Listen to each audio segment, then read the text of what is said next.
And similarly, these are for the deviations on the so-called negative side, side 2. Everything is reversed. Remember to put a negative here because daily range is always positive. And once that is done, if we have at least one deviation on the side 1 and one deviation on side 2, fire a trade. Alright, so we have done the heavy lifting.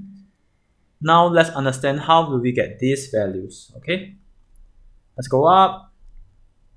Right, this portion is just to reset the variables to 0 so that one calculation will not interfere with the calculations of the next tick and the tick after. Okay, we are still working backwards. So the first thing we will do here is to calculate daily range for our combined index. Daily range is the absolute number of total change divided by 19. The reason why we are having 19 here and not 20 is because we have 20 prices for the combined index for 20 days, and hence we only have 19 price changes. Math absolute means to convert negative numbers to positive numbers and to keep positive numbers as it is. Okay, so how do we get total percentage change? We sum the individual price change to get the total. I know some of you may want to multiply instead to get a compound total. We leave it up to you. We keep it simple. Let's just sum it. Alright, sum all the values in this array combined index price change. This is an array of all the price changes, which brings us further up. How do we get this array? To get the array of all 19 price changes, we need to have this calculation. Okay. Remember, I represents shift right now. When I is 0 is the current day. Okay. Yeah. 0 represents current day. Sorry, I haven't mentioned that before, but yep.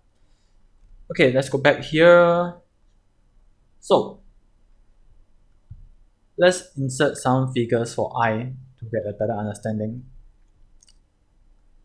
For me to get price change for I equals to say 0, I will get the price of the combined index. This is the price and not price change, closing price, minus the price shift 1, which is yesterday's price, to this price minus yesterday's price, which will give me the price change in absolute terms, and I divide that by yesterday's prices.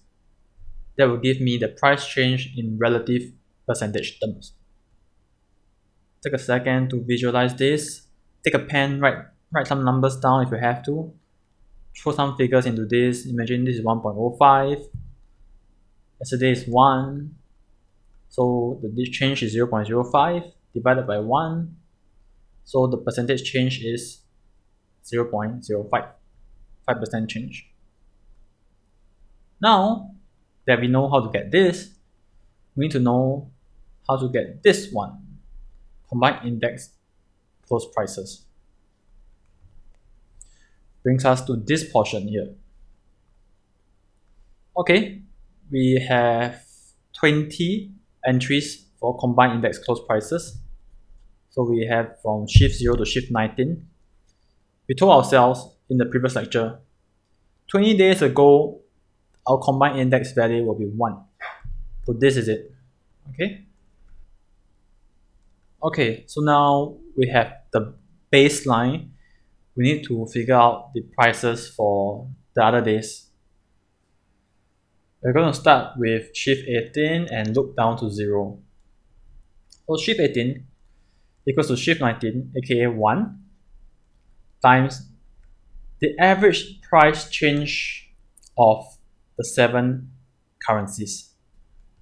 So we have 7 currencies price change here, and we divide it by 7. Okay. Remember to add a 1 here because we are multiplying as an increment. So if 5% plus 1 will be 1.05 times this will give it a 5% increment. So we have 7 currencies, hence we have to divide by 7 to give each of it an even weightage. Since we are here, I want to add that we may not necessarily always want an even weightage. So in more complex scenarios where you're designing structures, maybe you put more weightage to certain currencies. Say if certain currencies has more volume or certain currencies are more important to your trade than others, you might to change the weightage a little bit. But for now, we keep it simple. We keep it as an even weightage. Hence, this will give us the close prices. And then we loop all the way to 0. This shift 0 equal to this shift 1 times change. Alright. And this gives us the values of our combined index. Now, we have to find out how do we get the price change. Okay, it's going to get easier and easier as we go up. Price change of whatever shift equals to the price minus the previous price divided by the previous price. This line idea is the same as this line. Alright, so not going to go into too much details. You might have noticed that those where we invert the currency does not have a dot close, and we'll show you why in a while. So now we need to find out how do we get these prices. Okay, let's start with those currency pairs where USD is a quote currency. Ignore this. So the prices are here. We get them using copy rates. This is something that we learned before, how to get closing prices. For those currencies where USD is the base currency, we invert the results that we get. So by inverting USD JPY prices, I get JPY USD prices. That's all.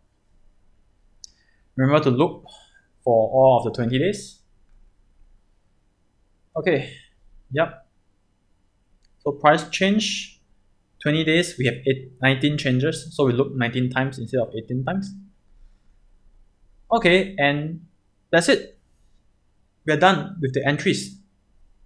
It's not as daunting when we break it down, yeah? Now let's talk about sizing. We skipped that previously. We'll scroll down. Okay, this part. We are firing, calculate sizing. The sizing would have been very simple if not for the fact that we have to invert the currencies where USD is the base currency. So basically, this variable stores the sizing for all the legs in the positive side. This variable does that for all the legs in the negative side. Lot is 3 divided by 2 because 1.5 per side. 1.5 divided by the total number of legs in that side. So if you have 3 legs, this will be 0.5. If you have 2 legs, this will be 0.75. Okay, normalize double to make sure it's of 2 decimal places. Okay, and then we have this array, lots long and lots short. So what we're doing here, basically the lots long array stores the number of trades that we need to long for a certain currency. Okay, if we are longing yen, franc, or loonie, so if we go here, if we long yen, long franc, or loonie, this is counter side 1, counter side 1, counter side 1. We will assign lots long to lots side 1, which is for counter side 1.